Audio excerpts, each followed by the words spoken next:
ஒற்றுமை கூடுகை என்ற பெயரில் இசையோடு துவங்கி இப்போது உணர்ச்சிகரமாக இந்த நிகழ்வை மாற்றியிருக்கிற நமது தோழர் ஜெயராணி அவர்களுக்கு நான் முதலில் நன்றி கூறிக்கொள்கின்றேன். எனக்கு முன்னாலே பேசிய அத்தனை ஆளுமைகளும், குறிப்பாக மேக்ஷித் அவர்களும் ஸ்ரீஷ் அவர்களும் நிகழ்வை பற்றி அற்புதமான கருத்துக்களை சொன்னார்கள்.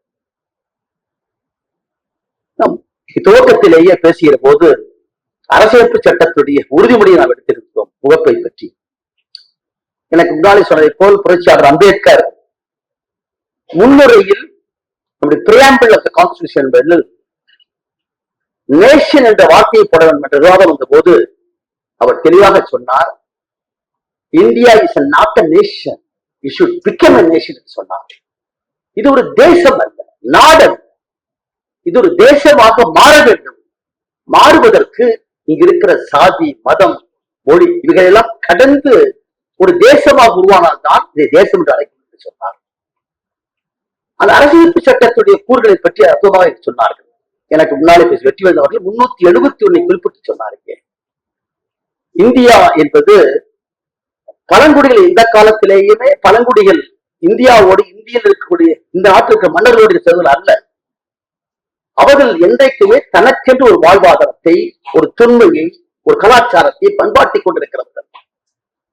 அவர்கள்தான் மூத்த தொல்குடிகள் இருக்கிறது. அதை மார்க்கெட் கஜத்தினுடைய 2011ஆம் ஆண்டு கொடுத்திருக்கிற தீர்ப்பில் குறித்திருப்பார்.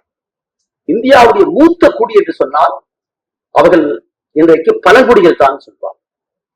அந்த பழங்குடிகளை தொடங்கித்தான் அவர்கள் கீழே வந்து சமவெளிக்கப்பட்டு அப்படி மாறக்கூடிய காட்சியை பார்க்கிறோம். ஆனால் பழங்குடிகளை பொறுத்தவரை அவருடைய தொன்மை, வரலாறு, பண்பாடு, கலாச்சாரம் என்பது இன்றைக்கு பாதுகாக்கப்பட வேண்டிய ஒன்றாக இருக்கிறது. ஆகவேதான் பழங்குடிகளை பற்றி சொல்கிற போது 342, 343 SC ST சொல்கிற போது அதற்கான விளக்கத்தை கொடுக்கிறது.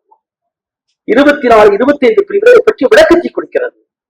நான் கோகுல்ராஜ் வழக்கில 42 சாட்சிகள் நடத்தி பிறந்து போன பின்னால் சென்னை உயர்நீதிமன்றத்தின் சார்பாக நியமிக்கப்பட்ட சிறப்பு வழக்கறிஞராக அப்போது அந்த வழக்கை எடுத்து பார்த்த போது சார்ஜ் பிரேமிகின்ற ஒரு நீதிபதி, மாவட்ட நீதிபதி எப்பயுமே குற்றச்சாட்டு வணைகிற போது ஒரு பல தாழ்த்தப்பட்ட வகுப்பை சார்ந்திருக்கிற, பட்டியலத்தை சார்ந்திருக்கிற கோகுல்ராஜ் என்பவரை பழங்குடி என்று குறிப்பிட்டிருந்தார். அதை பார்த்தோன்னு ஷாக் ஆயிடுச்சு.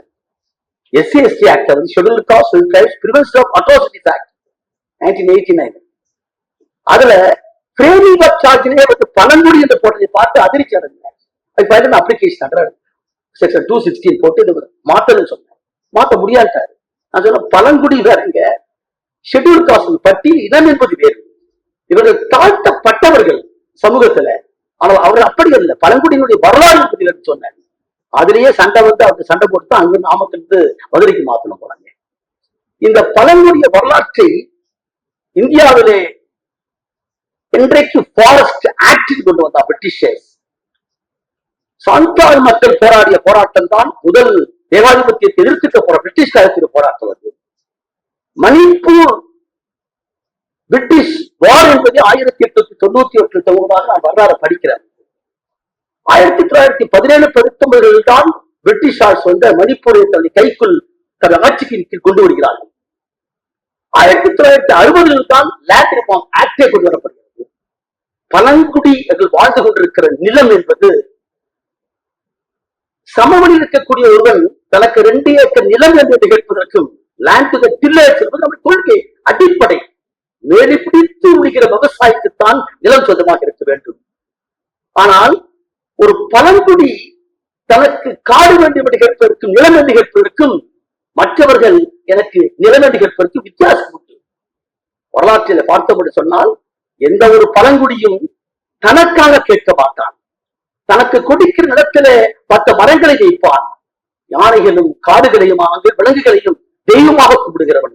ஆகவே பழங்குடிக்கான நிலம் என்பது வேறு, இங்கு இருக்கக்கூடிய சமூக இருக்கக்கூடிய நிலம் என்பது வேறு. இந்த அடிப்படையோடு தான் நாம் இந்த வரலாற்றில வந்து இந்த 7 சகோதரிகள் சொல்லக்கூடிய மலையக மக்களை கொண்டிருக்கிற பகுதியிலே மணிப்புடி வாழ்க்கையும் சேர்த்து பார்க்க வேண்டும். எனக்கு முன்னால பேசுறாங்க பல விஷயத்தை குறிப்பிட்டிருக்கிறார்கள். ஆனால் இந்த பழங்குடியை வந்து இன்றைக்கு நாம் பார்க்கிற போது எதற்காக பழங்குடிகளுக்கு சிறப்பு அந்தஸ்து கொடுக்கப்பட வேண்டும். 5ஆம் அட்டவணையில இதற்காக சிறப்பு அந்தஸ்து கொடுக்க வேண்டும். ஒரு பழங்குடியினுடைய நிலத்தை அவர் வந்து பறிக்கப்படக்கூடாது. சமந்தாவுடைய தீர்ப்பு 1997 ஸ்டான்சாமி ஜார்க்கண்டிலே வைத்து போராடினார். ஒரு பழங்குடி அவனை கேட்பது, இன்றைக்கு நான் பேசிக் கொண்டிருக்கிற கிளைமேட்டிக் சேஞ்ச் பேசுகிறவே, பூமி வெப்பமாகிவிட்டது, பருவனை மாறுதல், இவைகளுக்கெல்லாமே அடிப்படை காரணம் மலைகளையும் வனங்களையும் காடுகளையும் அந்த காட்டிலே வாழ்ந்து கொண்டிருக்கிற பழங்குடிகளையும் பாதுகாக்க தவறியதான். அவர்கள் 1980ஆம் ஆண்டு திருமல் பிளாட் சொல்லக்கூடிய வழக்கை தான் முதலாக சுப்ரீம் கோர்ட் கேள்வி கேட்டது. வாட் இஸ் ஃபாரஸ்ட் கேட்டார். சுப்ரீம் கோர்ட்டுக்கு தெரியல. உடனே போய் இங்கிலாந்துல கூடிய ஹார்வர்ட் சொல்லக்கூடிய டிக்ஷனரி இருந்து பார்க்கிறோம். Forest, what is the meaning of forest? காடு என்றால், மலை என்றால் அது வாழ்ந்து கொண்டிருக்கிற சிங்கங்கள், யானைகள், புலிகள், மான்கள் மட்டுமல்ல, அதுல காலங்காலமாக வாழ்ந்து கொண்டிருக்கிற பழங்குடிக்கும் சேர்ந்தது. பழங்குடிக்கு சொந்தமான மலைகளும் கலங்களும் என்ற உண்மையை 1980 தான் கொண்டு வரும். ஃபாரஸ்ட் ஆக்ட கொண்டு வந்து அந்த மக்களை பிரிக்க பார்த்தார் பிரிட்டிஷ் ஆதிபத்தியம். தனக்காக தன்னுடைய வளத்திற்காக பார்த்தார். அன்றிலிருந்து தொடங்கியது பழங்குடி மக்களை அப்புறப்படுத்தி டிஸ்பிளேஸ் பண்ணி துவங்கிறது. இன்றைக்கு தொடர்ந்து கொண்டே இருக்கிறது போறாங்க. ஆகவே இந்த பழங்குடிகள் அவர்களுக்கு இழைக்கப்பட்டிருக்கிற அநீதி, இன்ஜஸ்டிஸ் ட்ரைபல் பீப்புள் சொல்றாங்க 1989ஆம் ஆண்டு சட்டத்துல. அது பழங்குடிகள் தாழ்த்தப்பட்டோர் மீதான வன்கொடுமை தடுப்பு சட்டம் 1989. அட்ராசிட்டிங்கிற வார்த்தை போடுறோம். It is not a mere offense. அது அட்ராசிட்டி வார்த்தை போடுறோம். அது பழங்குடியாக தலித்தாக இருந்தால் 2000 ஆண்டுக்காலமாக ஒடுக்கப்பட்டு ஓரங்கட்டப்பட்டு சேரியிலே மலத்துக்குள்ளும் குடிக்குள் வைத்திருக்கிறானே அந்த தாழ்த்தப்பட்டவர்களையும் காலங்காலமாக வரலாற்று ரீதியாக இந்த மண்ணை, பூமியை, காற்றை, நீரை உருவாக்க மலைக்கு சொந்தக்காரர்கள் பழங்குடி. இவர்களை எல்லாம் வைத்துத்தான் இவர் இணைக்கப்பட்டிருப்பது அநீதி, இன்ஜஸ்டிஸ் வார்த்தை கேட்டார். சொல்லி அது முகப்பட சொல்றாங்க. அந்த பழங்குடியில் அதில் இருக்கக்கூடிய குத்தி ஒரு இனம், அது நிறைய இனத்திற்காக மற்றவர்கள் இருக்கிறார்கள். அவர்களுக்கான அடிப்படை உரிமை என்பது நிலம். அந்த நிலத்தில பழங்குடி என்ற முறையிலே வாழ்ந்துகிறவர்கள், மெய்தி இருக்கக்கூடிய மக்கள் 53 விழுக்காடு கொண்டிருக்கிறவர்கள். அவர்களுக்கு ஆண்ட பரம்பரை சொன்னவெல்லாம் ஒரு காலத்துல இங்க தமிழ்நாட்டை சொன்னாங்க சில பேர், ஆண்ட பரம்பரை எங்களை சேர்க்காதீங்கன்னு சொன்னாங்க. அந்த ஆண்ட பரம்பரை அழிந்தவன் பிற்காலத்தில் உங்களுக்கு எல்லாம் தெரிஞ்சிருக்க விஷயம் இருக்கக்கூடிய ஆளுமையில் அறிக்கையில் குறிப்பிட்டிருக்கிறீர்கள். ட்ரைபல்ஸை பொறுத்தளவுக்கு, ஷெட்யூல்டு ட்ரைப் பொறுத்தளவுக்கு நோ ரிலிஜன். அவன் கிறிஸ்டியனா மாறலாம், இஸ்லாமியரா மாறலாம், இந்துவா இருக்கலாம், but it remains as a tribe always. மற்றவங்க மாத்திக்கலாம், சாதியை மாத்திக்கலாம், மதத்தை மாத்திக்கலாம், கட்சியை மாத்திக்கலாம். ஆனா ட்ரைபலுக்கு மட்டும்தான் இந்தியாவில வந்து மதம் கிடையாது. ஆகவே அவர்கள் 1960 நில உரிமை சட்டத்துக்கு பின்னால் அவர்கள் வந்து கிறிஸ்துவர்களாக தேவாலயங்களை பயன்படுத்தி, கல்வியை பயன்படுத்தி, மருத்துவர்களாக, பொறியாளராக, வழக்கறிஞர்கள் உருவாக்கி வைக்கிறாங்க. அந்த முன்னேற்றம் மறுபக்கத்தில் இருக்கக்கூடிய சொன்னாங்க, அறிவே சொன்னாங்க, சொன்னாங்க. இந்த போராட்டம் ஏதோ பிஜேபியாக மட்டும் வந்ததல்ல. எனக்கு தெரிய 12 ஆண்டு காலமாக மெய்தி மக்களுக்கும் குட்டிகளுக்கும் சண்டை நடந்து இருக்கிறது. அதை எப்படி பயன்படுத்தினால் பிஜேபி எனக்கு முன்னால பேச அத்தனை அறிமுக பின்னால் எப்படி இன்றைக்கு பிஜேபி சொல்லக்கூடிய ஒரு கார்பரேட் பாசிசம் இன்றைக்கு ஜெர்மானியில் கூட யூத இனத்தை தான் உண்டு கொண்டான். இந்தியாவில் இருக்கக்கூடிய இந்த கார்பரேட் காவி பாசிசம் வீட்டுக்குள்ளே போய் நீ சாப்பிடுகிற உணவை பார்க்கிறான், நீ உடுத்துகிற உணவை பார்க்கிறான். அப்பேற்பட்ட இந்த காவி பாசிசம் 100 ஆண்டுகளுக்கு முன்னால், அடுத்த ஆண்டு வந்து 1925 100 ஆண்டு நாக்பூர்ல கூட அதே இயக்கம் எதை டிக்ளேர் பண்ணாங்க, இந்து ராஷ்டிரம் டூ நேஷன் தியரி, இந்தியா எப்படி இந்துக்களுக்கு சொந்தமானது என்பதை உருவாக்குவதா நோக்கம். அந்த ஹிடன் அஜெண்டாவை அப்படியே படிப்படியா ஒவ்வொரு மாநிலத்துக்கு உருவாக்குனாங்க. அற்புதமாக சொன்னாங்க. வடகிழக்கு மாநிலங்களை எப்படி அப்ளை பண்றாங்க. காந்தியை பற்றி சொல்கிற போது, காந்தி சுற்றிருக்கிற கோட்சே அவன் நீதிமன்றத்திலே பேசியிருப்பது வெறும் இஸ்லாமிய மக்களுக்காக மட்டும் அவர் கொள்ளல, கீதையை படித்தேன் காந்தியை சுற்றேன்னு சொல்றாங்க. அதை திராவிட கழகத்துடைய புத்தகத்துல போட்டிருக்காங்க. அதை போட்டு இப்ப கொடுத்துருவாங்க. கீதையை படித்தேன் காந்தியை சுற்றேன் ஏன் சொன்ன கோட்சே? இஸ்லாமிய மக்களுக்கு கொடுத்துட்டு 48 கோடி ரூபாய் மட்டுமல்ல, கீதையில என்ன சொன்னா, நான் மண்ணை படிச்சேன், செடிய படிச்சேன், மனுஷனை படிச்சேன், கல்ல படிச்சேன் என்று சொல்லிக்கொண்டு வந்தவன் கடைசியில வருணங்களை படைத்தவன் நான் என்கின்றான். இந்த வருணத்தை உண்டாக்குறதே கடவுள் தான். கடவுள் உண்டாக்குற வருணத்துக்கு எப்படா மாத்திர சாதி ஒழிக்கிறேங்கிற சாதி அவரு ஏன் சொன்னா அப்படி காந்தியை சாதாரணமாக ஒரு வியாபார குடும்பத்துல பிறந்தவர் தான். அவரை லண்டன்ல படிச்சு வராது, இங்க முடியல, தென்னாப்பிரிக்கா போறாரு. 20 ஆண்டுகள் அவருக்கு வாழ்க்கையை கற்றுக் கொடுக்கிறது. அட்டாக்டி நிறவரி என்றால் என்ன அவரே வாழ்க்கையில பார்க்கிறான். இந்தியாவுக்கு வருகிறார். இந்தியாவுக்கு மதுரைக்கு வந்த போதுதான் பாக்குறாரு. சோழர் இருக்கிறான் பேரு பேரு கேட்ட இதுதான் உடைக்கிறான். ஆகவே உடையே மாற்றுகிறான். சபரிமலை ஆசிரமத்துல அவர் வைத்திருந்த மிக முக்கியமான ஒன்று, யார் வந்தாலும் சரி உடைக்கிறவருக்கு தான் சாப்பாடாங்க. நேரு வந்தாலும் சரி. அதை விட மிக முக்கியமான ஒன்று, அவனவன் கழிவை அவன் வளர்த்த அவன் தான் தூக்கி போடணும்னு சொன்னார். அவரு மனைவியை ஏற்றுக்கல இருக்கிறான். இது விதிக்கப்பட்டதா சொல்லக்கூடிய இவனுக்கு சாதியால் பிறந்தவனுக்கு இதுதான் தொழில் என்பதை உருவாக்குறான் பாருங்க. அதற்கு எதிரான ஒன்று அன்னைக்கு உண்டாக்குறான். மனித மனம் பாருங்க, மனித மனத்தை மட்டும்தான் முக்கியம். இந்த கல்டிவேஷன் ஆஃப் மைண்ட் சொல்கிறார் புரட்சியாளர் அம்பேத்கர். நான் கோகுராஜ் கேஸ்ல வச்சேன். எனக்கு யுவராஜை தூக்கில போடுவது அல்ல நோக்கம் எனக்கு. நான் அதை எதிர்க்கிறவன்.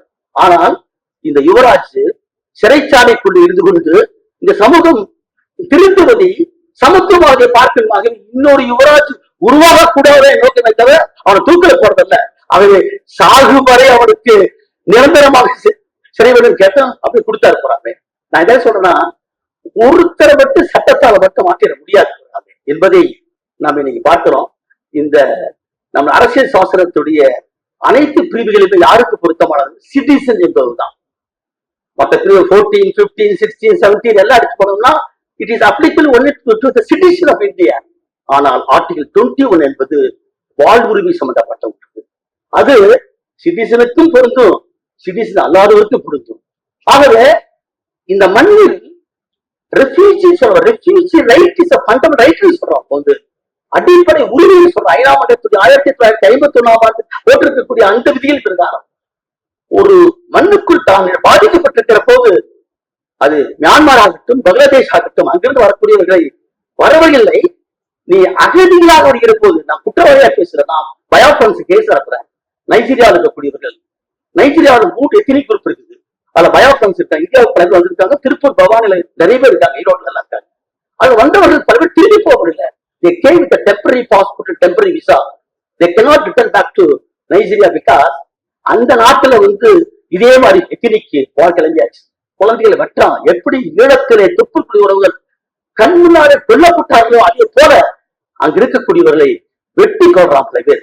இவங்க திரும்பி அவனா உடைய கரிநாடு கேட்கிறான். அவனா அப்படி கேட்பதற்கு உரிமை உண்டு. 5ஆம் சட்டத்தின் பிரகாரம் உரிமை உண்டு. இங்கிருந்து திரும்பி போனாலும் இவனை பூரா டிக்ளேர் பண்ணிட்டான் டெரரிஸ்ட் சொல்லிட்டு பல பேர் திரும்பி போக முடியல, இன்னும் போராடுறாங்க. சோ ரெஃப்யூஜி பங்களாதேஷி மியான்மர்ல இருந்து வரக்கூடிய மக்கள் பிரச்சனை, இங்க இருக்கிற நில பிரச்சனை, இதற்கு மத்தியில் அவர்கள் வாழ்வியலை கொஞ்சம் கொஞ்சம் முன்னேறி வந்திருக்காங்க போறாங்க.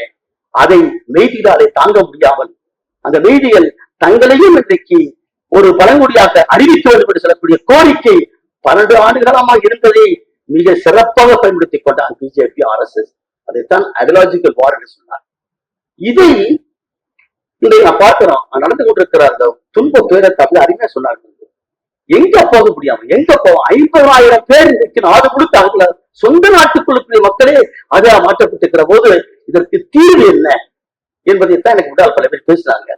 நான் என்ன பார்க்கிறேன் என்று சொன்னால், இன்றைக்கு இங்க நான் பார்க்கல. பெண்களை பலவீனப்படுத்துவது மேற்கு தொடர்ச்சி மலையில இதே வீரப்பன் தேர்தல் கட்டிய பேரில் இங்க இருக்கிற ஆதிக்க இங்க அரசியல் காவல்துறை SCF என்ற பெயர்ல நிர்வாணமாக்கி கட்டி வைத்து உடல்ல ஷாக் கொடுத்த காட்சி பெண்கள் இன்னைக்கு வாழ்ந்து கொண்டிருக்கிறாங்க. அவளுக்கான போராட்டத்துல விடிவுகாலம். இன்னைக்கு காலையில ஆனிராஜா வந்தாங்க, என்னை கூப்பிட்டாங்க. நம்ம மேற்கு தொடர்ச்சி மலைக்கு நீங்க வழக்கு போடுன்னு சொல்லி கூப்பிட்டாங்க. நான் இப்ப சொன்னேன், இந்த மாதிரி நிகழ்ச்சி வரேன்னு சொன்னாங்க. இப்ப சொன்னாங்க, நீங்க போய் சொல்லுங்க, நான் தான் முதலாக போனவன். மணிப்பூர்ல கலவரம் படித்த போது நான் தான் முதலாக போனேன். எனக்கு ராகுல் காந்தி வந்தாரு, என் மேல EAPA கேஸ் போட்டாங்க, அதை சொல்லுங்கன்னு சொல்ல போறாங்க. அதாவது இன்றைக்கு ஏற்பட்ட தாக்குதல், அந்த சம்பவம் வெடிக்கும் போது அந்த 2 மாத காலத்துக்கு பின்னால் ஊடகத்தில் வந்த போது தமிழகம் தன்னுடைய எதிர்ப்பை காட்டியது. எல்லா இடத்துலயும் ஒரு ஆர்ப்பாட்டம் பண்ணாங்க சந்தேகம் இல்லை. ஆனால் பப்ளிக் மெமரிஸ் ஆல்வேஸ் ஷார்ட் சொல்லுவாங்க. அது அந்த கொதிநிலையை நீங்கள் இன்றைக்கு ஒரு பௌதிக சக்தியாக மாற்றுவதை கடவுள் நமக்கு உண்டு. லெனின் அடிக்கடி கூறுவார், என் idea material force and grips of minds of the people என்று சொல்லுவார். ஒரு கருத்து எப்ப பௌதிக சக்தியாக மாற முடியும்? அது மக்களுடைய மனதை கவ்வுகிற போது. அப்படி கவ்வ வைப்பதற்கு தடையாகத்தானே சாதியும் மதமும் இருக்கிறவங்க அதை வைத்துத்தானே பிரிக்கிறான். ஆகவே இந்தியா ஒரு நாடு அல்ல, யூனிட்டி டைவர்சிட்டி என்பதுதான் நம்முடைய மிகப்பெரிய பலமே. அந்த வேற்றுமையில் ஒற்றுமை கொண்டிருக்கிற போது எதை தனிமனித உரிமையாக வைக்க வேண்டும்? ஐயா தான் சொல்லுவார், பெரியார் தான் சொல்லுவாரு, பக்தி என்பது தனிமனிதற்குரியது. நீ நின்னுக்கு பிடிக்க படுத்துக்கு பிடிக்க அது தனிமனிதற்குரியது. ஆனால் ஒழுக்கம் என்பது பொதுவாக. அதை போன்ற ஒரு ஒழுக்கம் பப்ளிக் வெராலிட்டி என்பது எப்படி வரும் கேட்டால் அது அறிவார்ந்த மக்களால் உருவாக்கப்படுகிறது. இன்ஃபார்ம்டு சிட்டிசன்ஸ் அந்த மெம்பர்ஸ் சொசைட்டி. ஒரு துடிப்பு மட்டும் எங்க இருக்க முடியும்? அறிவார்ந்த மக்களால் தான் முடியும். இந்த அறிவார்ந்த மக்களால் உருவாக்க கூடாதுங்கிறதுக்கான RSS கூட்டம் இன்றைக்கு ஐடியாலஜிக்கல் வார் பண்றாங்க. அந்த போராட்டத்திலே நாம் இன்றைக்கு ஒன்றுபட்டு என்று பண்ணணும். இப்ப இப்ப மோடி தெளிவா வெளியிட்டாரு, தெளிவா விட்டாரு.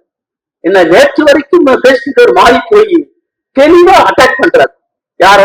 இஸ்லாமியர்களுக்கு எதிரான ஒரு பிரச்சாரத்தை பகிரமா இருக்கிறார். ஆனா இந்தியாவில் பாருங்க, ஒரு ஆள் கூட கேஸ் போடல அவர் மேல. 153A பிரிவு promotion of hatred, disarming among the two groups of people, religious people is offense under 153A of the amended IPC. எவ்வளவு போடு? ஒரே ஒருத்தர் டெல்லியில் சுப்ரீம் கோர்ட்ல போட்டு போறாங்க. ஒரு பிரதம அமைச்சரே, ஒன்றியத்துடைய முதலமைச்சரே வந்து பேசலான்னு சொன்னா இதை விட கேவலம் முடியும்?